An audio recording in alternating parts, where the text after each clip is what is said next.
శ్రీమన్నారాయణ. అస్మగురుభ్యో నమః. శ్రీమతే రామానుజాయ నమః. లోకంలో సహజంగా అందరికీ ఏదో ఒక గర్వం ఉంటుంది.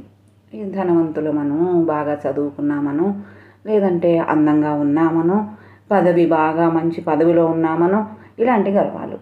ఒకసారి బ్రహ్మగారికి అందరికంటే పెద్దవాడిని నేనే లోకంలో ఉన్న వాళ్ళందరినీ సృష్టిస్తున్నాను కాబట్టి నాకంటే పెద్దవాళ్ళు ఈ లోకంలో లేరు అనేటటువంటి ఒక అహంకారపూరితమైన భావన కలుగుతుంది. వెంటనే శ్రీ మహావిష్ణువు దగ్గరికి వెళ్తారు. ఇదే విషయాన్ని ప్రస్తావన చేస్తారు అక్కడ.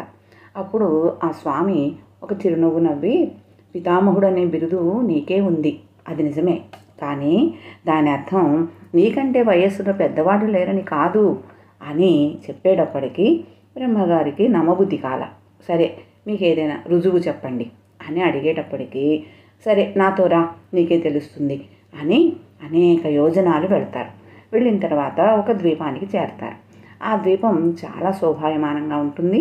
అక్కడ ఒక అశ్వత్థ వృక్షం ఉంటే దాని నీడలో రోమస మహర్షి పడుకుని ఉంటారు. ఆయన దగ్గరకు వెళ్ళంగానే ఆయన లేస్తారు. లేచి వీళ్ళిద్దరికీ కూడా ఉచిత రీతిలో అర్ఘ్యపాద్యాదులంతా సమర్పించి నమస్కరించి, అయ్యా ఏం పని మీద వచ్చారు నా దగ్గరికి అని అడిగేటప్పటికీ అప్పుడు శ్రీహరి చెప్తారు, అయ్యా మీ వయస్సు ఎంత, మీ ఆయుష్కాలం ఎంత అని అడిగేటప్పటికీ అప్పుడు ఆ మహర్షి అంటారు, యుగాలు 4 ఉన్నాయి. 4 యుగాలు కలిస్తే ఒక మహాయుగం. అటువంటి మహాయుగాలు 1000 గడిస్తే బ్రహ్మగారికి ఒక పగలు, ఇంకొక 1000 గడిస్తే ఒక రాత్రి. ఈ లెక్కను అనుసరించి బ్రహ్మగారి ఆయుర్దాయం 100 సంవత్సరాలు. బ్రహ్మగారు 100 సంవత్సరాలు పూర్తయితే గతిస్తారు కదా, అప్పుడు నా శరీరం మీద ఉన్న ఒక రోమం రాలిపోతుంది. అంటే బ్రహ్మ జీవితకాలం నా శరీరం మీద ఒక వెంట్రుక నిలిచి ఉన్నంతకాలం అన్నమాట. ఈ ప్రకారం ఎన్నో వెంట్రుకలు రాలిపోయాయి, ఇంకా ఎన్నో ఉన్నాయి. మొత్తం వెంట్రుకలన్నీ పూర్తయితే నా జీవితకాలం పూర్తయినట్లే. ఎప్పుడెప్పుడా అని ఎదురు చూస్తున్నానయ్యా అనేటప్పటికీ బ్రహ్మగారు చాలా ఆశ్చర్యపడిపోతారు.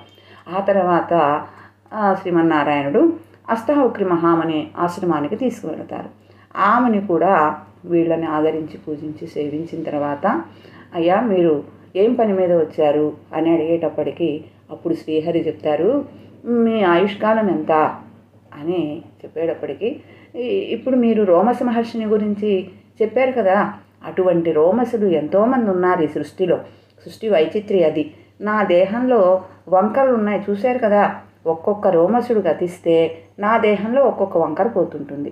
అన్ని వంకరలు కూడా చక్కబడితే అప్పుడు నా ఆయుష్ తీరిపోయినట్లు అనమాట అని ఇలా చెప్పేటప్పటికీ ఇదంతా విన్నారు బ్రహ్మదేవుడు. చాలా సిగ్గుపడిపోయారు. చూసారా, తనను మించిన వారు అనేక మంది ఉంటారు ఈ లోకంలో. ఎవరికైనా గర్వం అనేది అధపాతాళానికి తొక్కేస్తుంది మానవుణ్ణి. ఇది తెలుసుకుని మసులుకుంటే ఎన్నో విజయాలు సాధించవచ్చు. జై శ్రీమన్నారాయణ.